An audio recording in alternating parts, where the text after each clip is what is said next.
Hey there. When I was 40, I thought the hardest part of retirement would be figuring out how much money I needed. Now I'm 57 and I've been retired for almost 2 years. And what surprises me is that the money was only part of it. The harder lessons were about how quickly time disappears, how easily work can take over your life, and how long you can keep moving the retirement finish line without even realizing you're doing it. So, if I could sit down with my 40-year-old self today, these are the 8 things I would tell him. A few of these lessons might have helped me retire sooner, but more importantly, all of them would have helped me live better during the years before I retired. And even if you're already in your 50s or 60s, this isn't about looking backward and beating yourself up over what you should have done. That accomplishes absolutely nothing. It's about recognizing what still matters while you have time to do something about it. The first thing I would tell my 40-year-old self is that time disappears much faster than you think. When you're 40, age 57 sounds far away. It's 17 years into the future. You assume there will be plenty of time later to slow down, take better care of yourself, travel, spend more time with your family, develop some hobbies, and enjoy everything you've been working for. But 17 years is only about 6,200 days, and they go by very quickly. You go to work, you come home, you take care of the house, you handle whatever problem has appeared that week. You get through another busy month, and suddenly something you thought happened a few years ago actually happened 10 years ago. That has been one of the biggest surprises for me in retirement.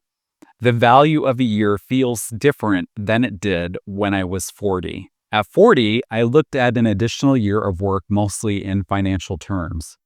That was another year of income, another year of saving, another year for my investments to grow. And all of that was true. But now I can also see the other side of that trade. One more year of work is also one less year of retirement. It is one less year when you are as young and healthy as you are today. And that doesn't mean everyone should immediately walk into work tomorrow, dramatically throw their badge on the desk, and announce that Mike from YouTube said time is running out. It means we should stop treating time as if it has no value until after we retire. Money can be replaced, another healthy year cannot. And that leads to the second thing I wish I understood at 40. Work will take every part of your life that you don't protect. I don't say that because I think work is bad. Work gave me an income, helped me provide for my family, and allowed me to build the investments that eventually made retirement possible. Work can give us purpose, challenge, and a sense we're contributing something. But work has a remarkable ability to expand. There is always another project, another deadline, another problem, another reorganization, another email, and another meeting that probably could have been an email. And if you don't create boundaries, work will quietly move into your evenings, your weekends, your vacations, and even the time when you're technically not working, but you're still thinking about work. That was probably the part I underestimated the most. Work did not always take my time by physically keeping me at the office.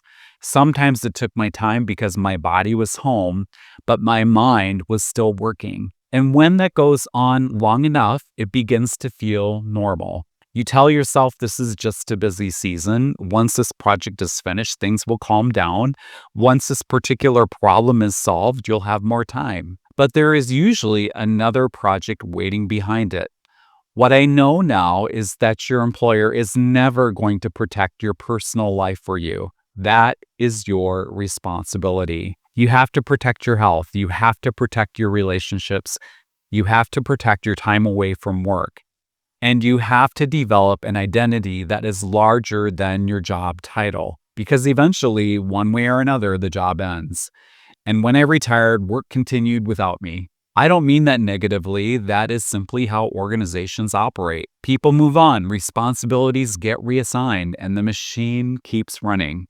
That realization can be uncomfortable, but it can also be freeing. You can take your work seriously without allowing it to become your entire life. The third thing I would tell my 40-year-old self is that what feels like a midlife crisis may actually be clarity.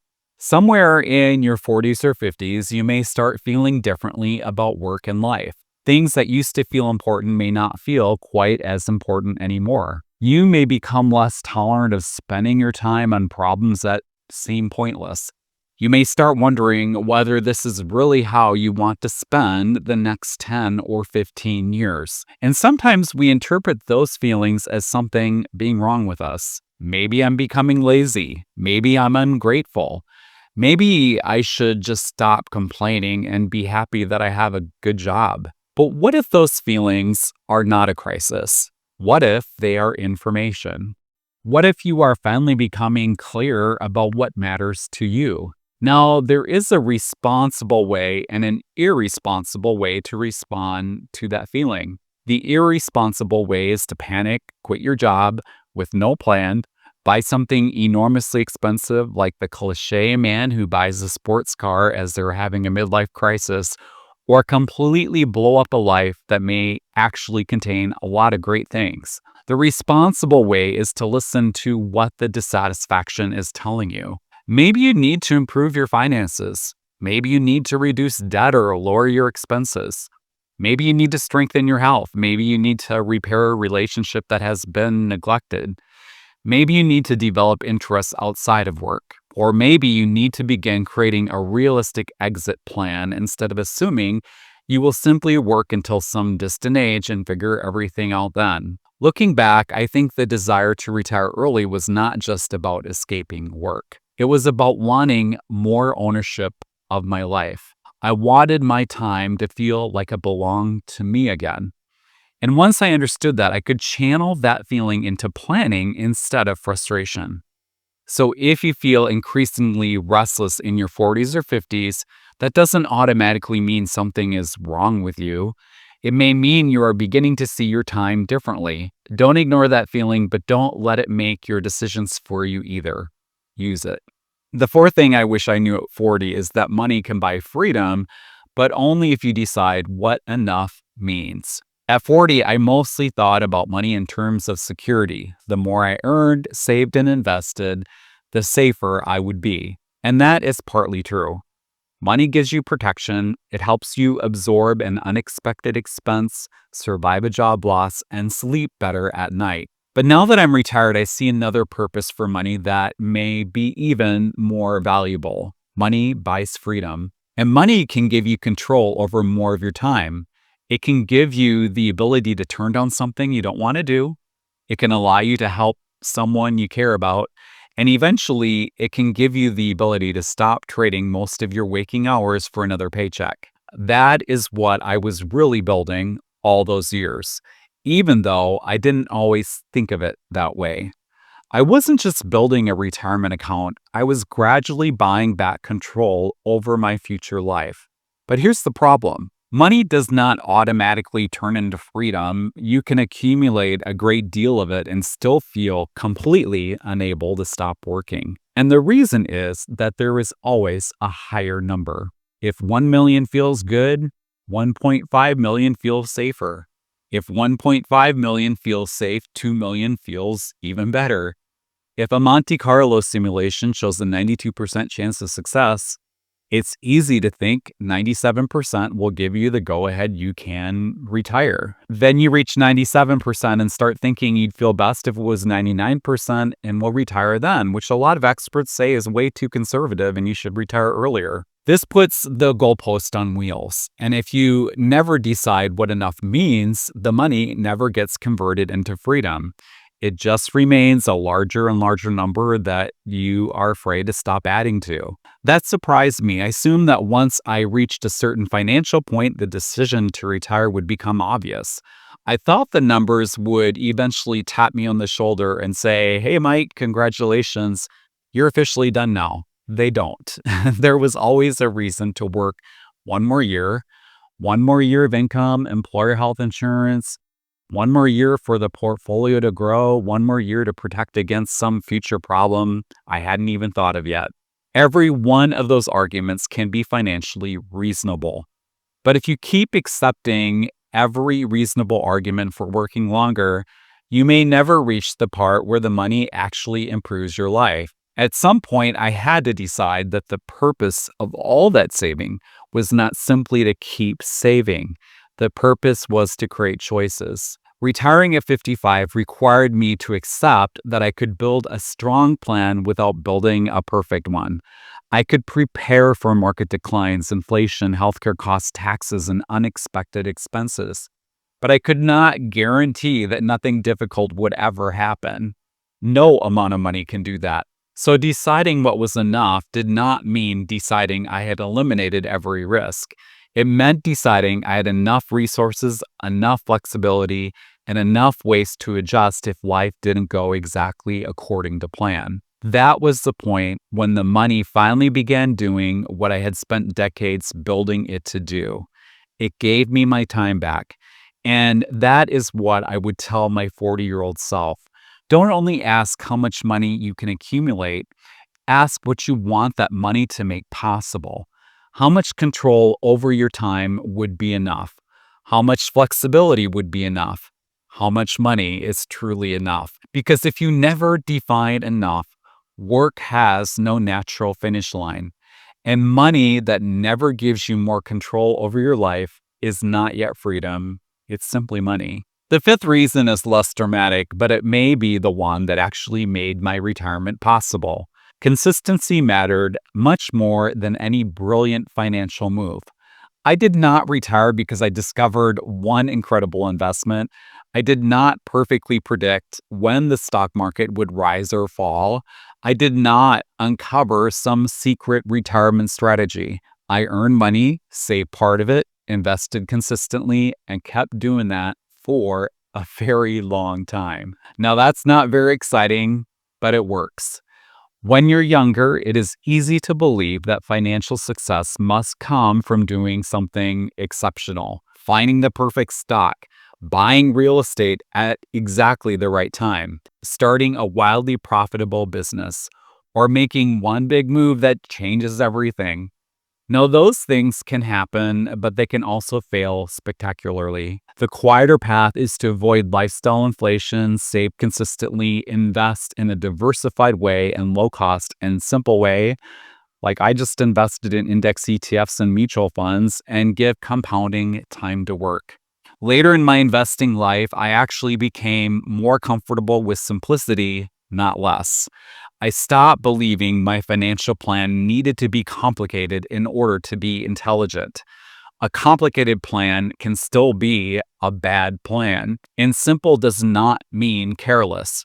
You still need to understand what you own, manage risk, think about taxes, and adjust as your life changes. But complexity itself is not a return producing asset.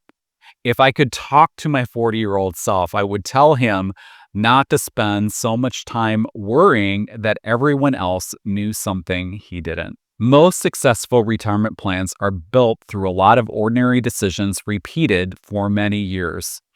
I didn't retire because I found the perfect investment. I retired because I kept investing. The sixth thing I wish I knew is that stress and health compound too. We talk about financial compounding. We understand that a dollar invested today will become several dollars years from now. But other things compound as well.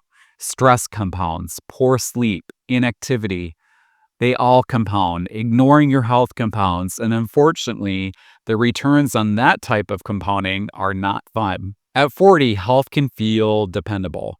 You may not feel quite as good as you did at 25, but generally your body still does what you ask it to do. So it becomes easy to tell yourself you'll focus more on your health later. After this busy period, after the kids are older, after work settles down, or after you retire. But your body does not wait patiently while you finish your retirement plan. What surprises me now as a retiree is how closely health and freedom are connected. You can have enough money to retire, but if you do not have the energy, strength, or mobility to enjoy the life you planned, the financial success feels a lot less successful. That is why I now think of health as part of a retirement portfolio. It does not appear on a brokerage statement, but it may be the most valuable asset you have. And just like investing, you usually do not improve it through one heroic effort. It is built around ordinary habits. walking, strength training, cycling, eating reasonably well most of the time, getting enough sleep, managing stress instead of treating it like proof you're important. I certainly did not understand all of this at 40, but I understand the stakes quite differently now. I don't exercise because I'm trying to impress anyone. I do it because I want to remain independent and capable and just plain feel good. I want to travel, garden, ride my bike, and enjoy the freedom I spent decades building. The retirement plan is not just about making the money last, it's also about making sure you can use the life that money supports. The seventh thing I would tell my 40-year-old self is not to postpone the people I plan to enjoy retirement with. This one is easy to get backward. We tell ourselves we are working hard for our families, and often we are. We want to provide a good home, pay the bills, give our children opportunities, save for the future, and create financial security. Those are loving and responsible goals. But it is possible to work so hard for the people you love that you gradually give them only whatever time and energy remain after work has taken its share. The people you hope to enjoy retirement with need you before retirement too, because children grow up, parents get older, marriages change, friendships either receive attention or they slowly fade, and some experiences cannot simply be rescheduled for 10 years later. One of the things I appreciate most now is having more time with my wife and daughter. But I also know retirement does not erase the years that came before it. You cannot save relationships in a retirement account and withdraw them later. They need regular contributions too. That does not mean every week needs to become a perfectly curated family experience. Some of the best memories are ordinary: having dinner together, taking a simple trip, laughing about something stupid, being available when somebody needs to talk. Those moments can feel optional when you're busy and, well, just not very important. I wish I understood sooner that there is a difference between providing for your family and being present with your family, because you really need both. And finally, the eighth thing I wish I knew at 40 is that you have to build the life you want before you retire. Before I retired, I spent years preparing financially. I thought about investments, spending, health insurance, withdrawal strategies, and whether the plan could survive difficult markets. That preparation mattered, of course it did. But retirement is not simply your life with a job deleted. Once a job disappears, something has to fill that space. One of the biggest concerns people have about retirement is boredom. I understand that fear, but I have not found retirement boring at all.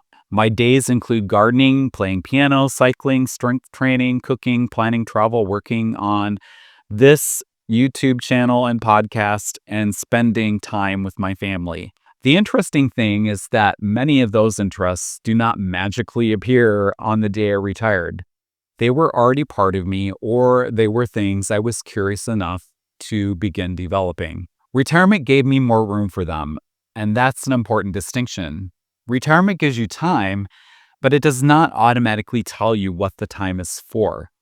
If your entire identity, social life, and sense of purpose came from work, retirement may feel less like freedom and more like being dropped into an empty room. That is why I would tell my 40-year-old self to start building the non-work parts of life earlier. Develop hobbies while you are still working, take care of friendships, think about what gives you purpose when nobody's paying you. Learn how to enjoy an ordinary day, and don't put every meaningful experience into the someday bucket. You still need to save for the future. I am not suggesting that you spend recklessly because tomorrow's not guaranteed, but there has to be some balance. Do not assume the healthiest, most energetic version of you will always be waiting in retirement to complete everything you postponed.